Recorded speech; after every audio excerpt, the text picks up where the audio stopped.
Hey, everybody. Welcome to Grab Your Keys. I'm super excited today. We have a phenomenal friend of mine and guest, Kristine Kennedy from the state of Florida, top producer at S&P with 26 years of experience and helped close $300 million worth of closed loans.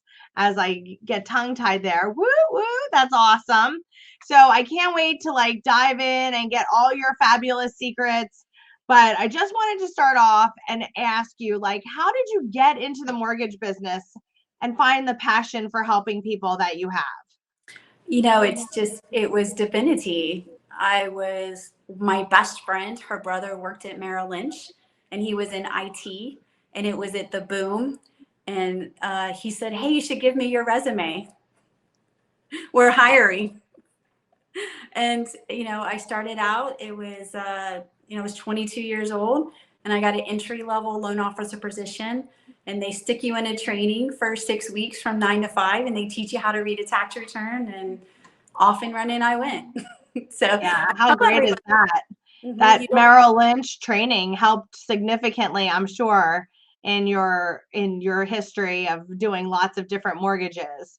That's Mhm. really great training to have.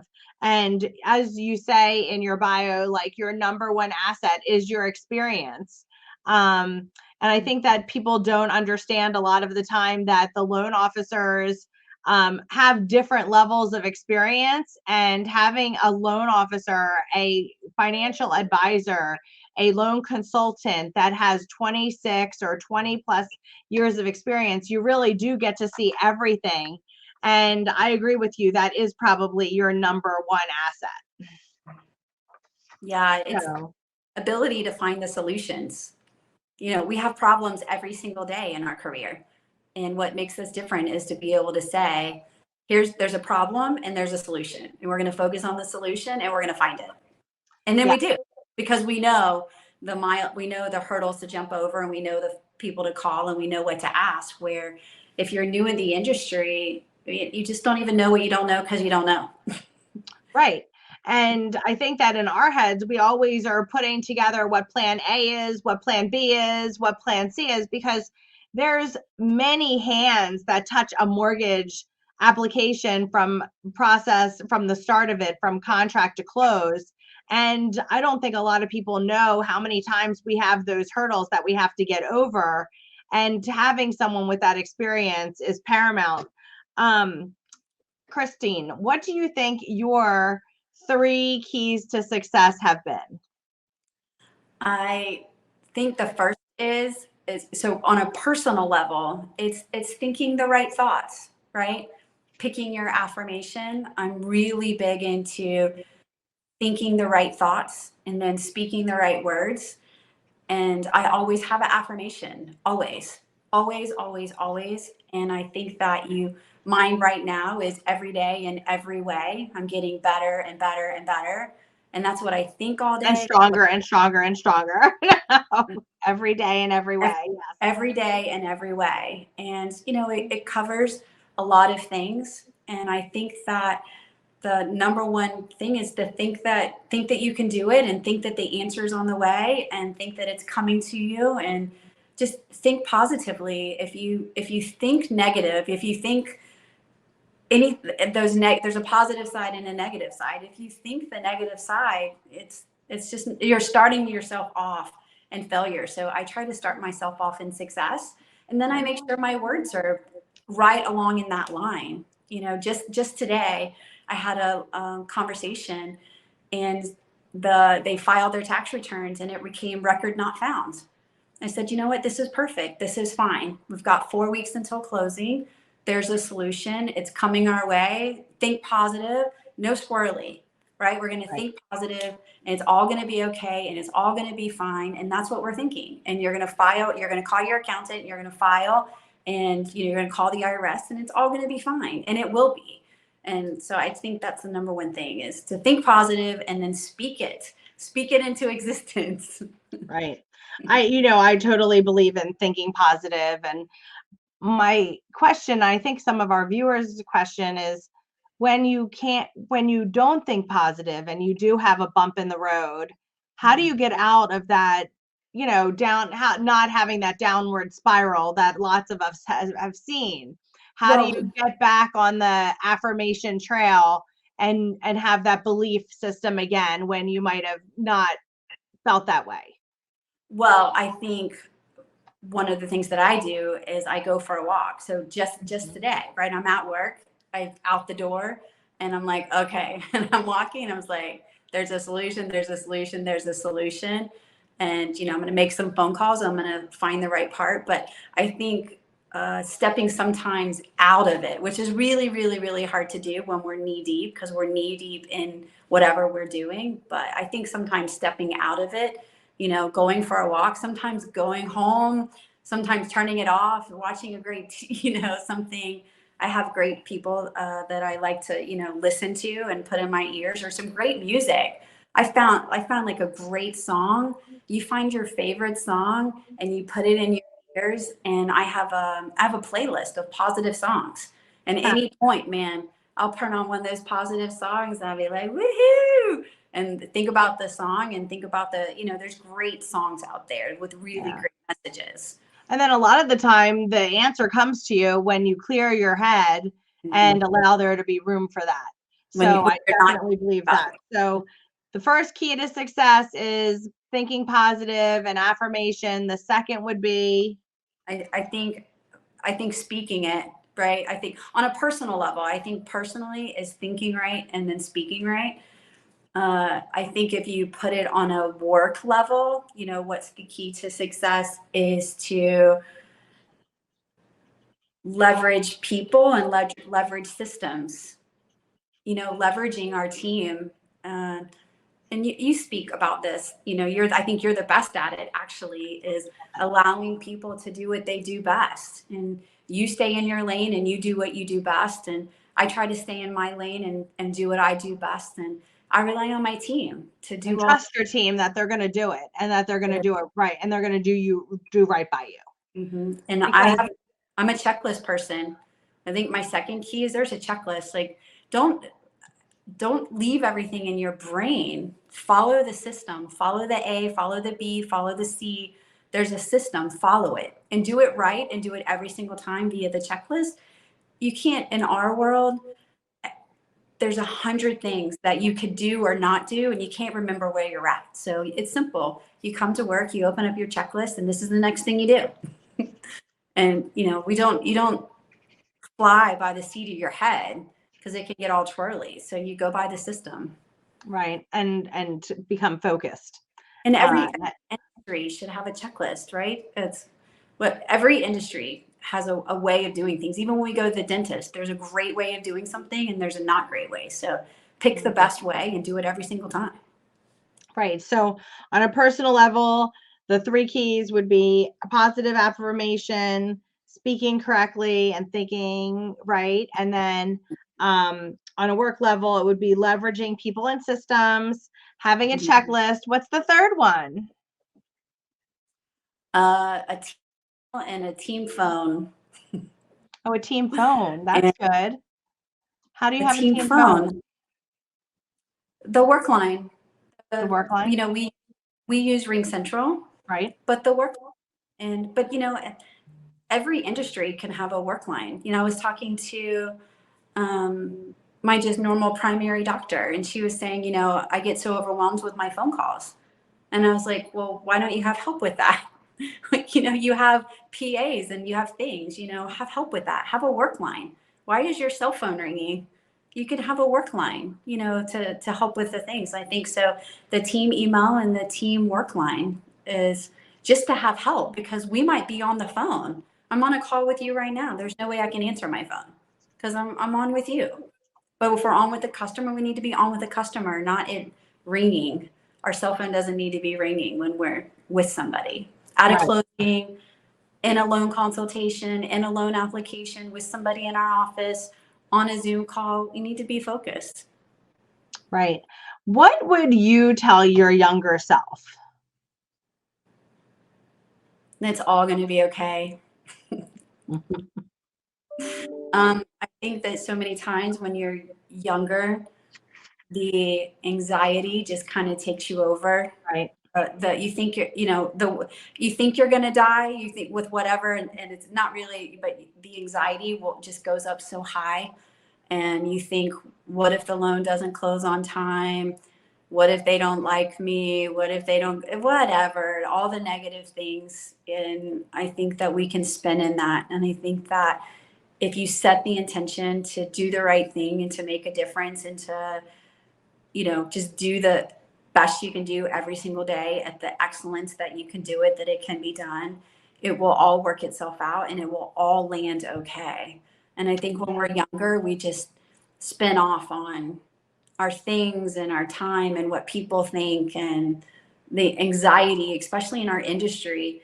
We can go off on a tangent on the possibilities of the transcript's not going to come back, the cash to close was too high, that condition, they'll never be able to get it. And I think it can take us over the top very easily. Yeah. So I've watched you transform in the way that you've been thinking and your affirmations and ever since you really have taken your business to the next level. So I believe all those keys that you have, discussed and shared with everyone today really has transformed you and your business. I mean, you are a completely different person than you were 4.5 years ago Mhm. in in the way that you serve others, in the way that you think about your business, and in the way that in the confidence level that you have with yourself, which I'm so proud of you and so happy to see that you've done that, because you are definitely a person that is empowered, and empower others. So I love that about you. Who do you admire? Like, who do you find inspiration from? Uh, you, first of all, I think Well, thanks. you are so motivational and inspiring, and I watch you and I follow you, and just like what you're doing with your grab your keys, I love it. Like, you're making a difference and you're taking all of us and sprinkling the keys everywhere, and it just makes a difference. Well, thank you. No, I mean it though, it's true. But the personally, Louise Hay, she is an author. And in the 70s, she was a church counselor. Wow. And she started listening to everybody talk. And they were talking about, like, just what you go to church counseling for, whatever that is. And she put together a pamphlet of everybody and what they were thinking, and then their health issues. Thinking, health issues, thinking, health issues. And she put it all together. She started teaching it about when you think certain things, how your body develops different diseases. And then she took it to the next level and she said, okay. And she took the positive affirmations and she wrote a book in the 70s, You Can Heal Your Life. And then she went on to become a motivational speaker, and she traveled the country, and she then created a publishing house, and she's passed along now, but her legacy, like, she's still making a difference. And I think she passed away 10 years ago, but she was the publisher for Wayne Dyer. She's the publisher of so many people, of so many books that I've read that made such a difference in my life. And Mm-hmm. she just started out as a church counselor and she Yeah, became that's great. Louise Hay. And I was like, wow, I want to have that kind of difference. Like, You that's want to have that sort of legacy of your that own, impact. Hmm. and impact of others. Yeah, and it's priceless, and that's a beautiful thing. I actually have never heard of her, so if you have not, you should definitely pick her up, because I'll be googling her in about 15 minutes for sure.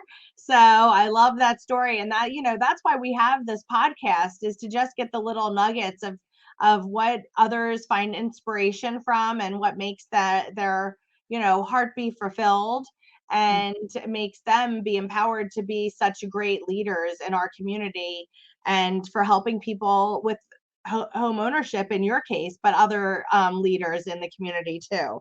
So if you weren't a rock star mortgage professional, what would you do? I think I would love to do motivational speaking. I think I would, so ultimately, like the Tony Robbins, like standing in front of 10,000 people and, rocking the Yeah. house.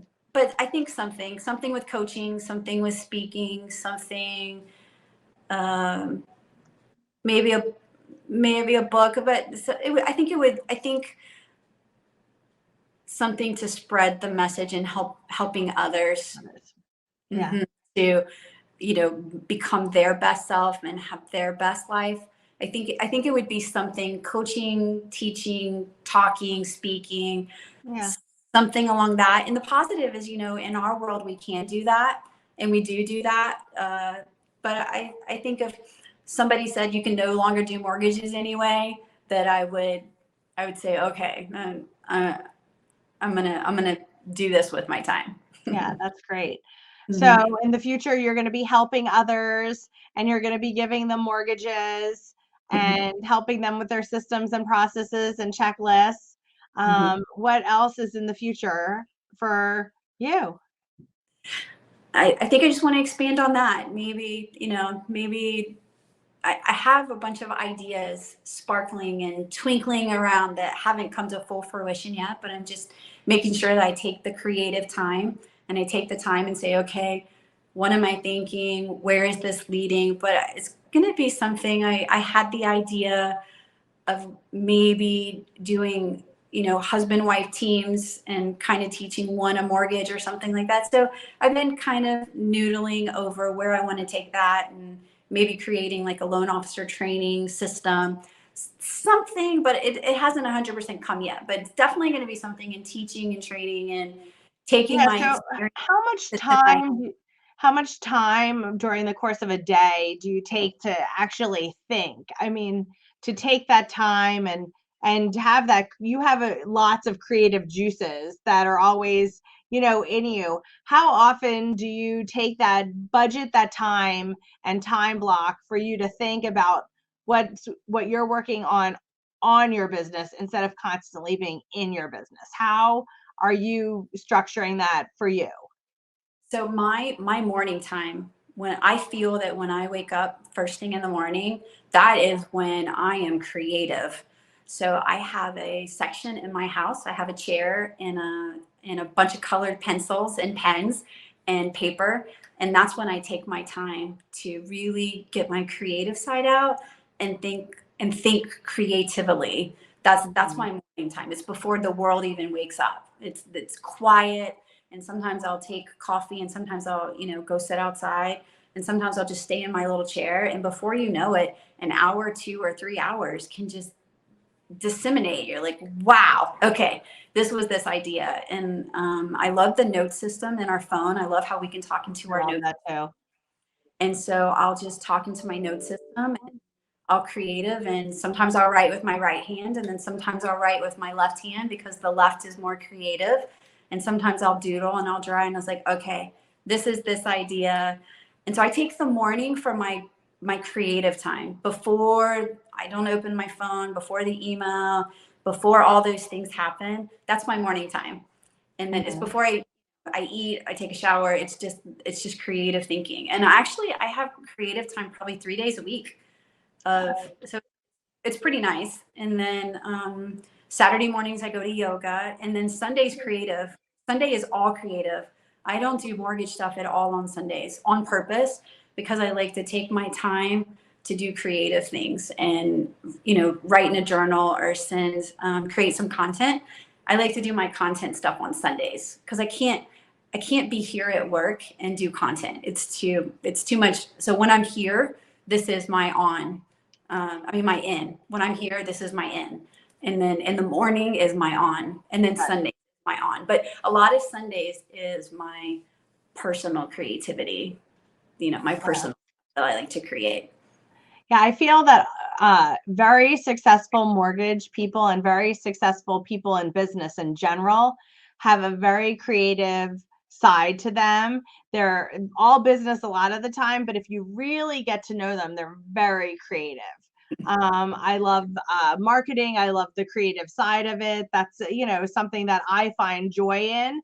So I think that when you can find the joy in the creative, that's when you can put the sales and creativity together to really have things explode. I love the details of things. Mhm. And I don't and I like the big picture, but I also like the details. So I think that is so then we have to fill in I always am like we have to fill in between the details and the big picture, and everybody else needs to do all the other stuff. So it's lots of fun. I And know. that's We're like it's so fun. and that's what you're so good at, is allowing you. I think you're such a great visionary, and that's what I love about being with you and watching you, is that you do have the big vision, but then you do allow people to come in and say, okay, here's the A, whatever's missing. You allow them to do that. Yeah, well, I feel that you have to educate yourself and be open to all the different ideas so that you can make whatever you're making be the best that it can possibly be. It has to evolve over Mhm. time, and everything evolves. Like even when we were with each other last week, there were some great takeaways with, having the signature line on everything and not duplicating things twice. Like the things that you said to the team and lots of other people resonate and how we all can tweak things. And that's why we're doing this podcast, because we all can tweak and educate each other on how to do things not better, just differently, so that we can get more business done and have some more playtime to relax and be with friends. You should. So, So for your listeners, the long story of what Sue just said was, I thought I had a great, amazing idea with texting, and not, every single time you send a text, to save that text. And so that when we're at work, we're not rewinding and playing, we're just hitting send. So I thought I had the best idea with copying my text and saving them and reusing them for work. And then, of course, Sue has a better way. She's like, no, it's on your phone. And she teaches me a better way of what I already thought was a fantastic system. So, well, yours was a fantastic system, but we can all tweak it. And some of the people who were also there took that back and then made their systems be better in their emails and everything else. So that's why getting together with like-minded individuals and talking about what you're doing really hones a system in so perfectly. mhm, And as I said before, you are totally a rock star. I think the world of you. I'm so blessed that we are friends and that our paths have been able to cross as much as they have over the last 4 years. And Kristine, if people want to get in touch with you, what states are you licensed in? How can they reach out to you? I'm Florida, Florida, Florida, Florida. So if they want to come to The this, sunny state, as sunny as your personality. yeah, if they want to come to Florida, they could go to my website or give me a call on my cell. But you're licensed in Florida too, so That's okay. That's okay. There's lots of business to go around, and I do not do that much in Florida. So, it's a but big state, but it's gorgeous. But everybody should have at least a second house here, right? They should have a house absolutely. and they should have a second home or a condo or something on the beach or the river, the water, the country. Like, we have everything down here, so everybody You should do have. really have everything. You do have everything. And if they have you as the loan officer, they're super lucky. So, you have great relationships with your realtors, great relationships with the other loan officers. As I said, I think the world of you. Thank you so much for sharing on Grab Your Keys. And everybody, if you know someone like what we're saying, please share with them. We'd love to hear from you. Make the comments down below. And remember, we have great people coming up too. So grab your keys and we'll see you next time.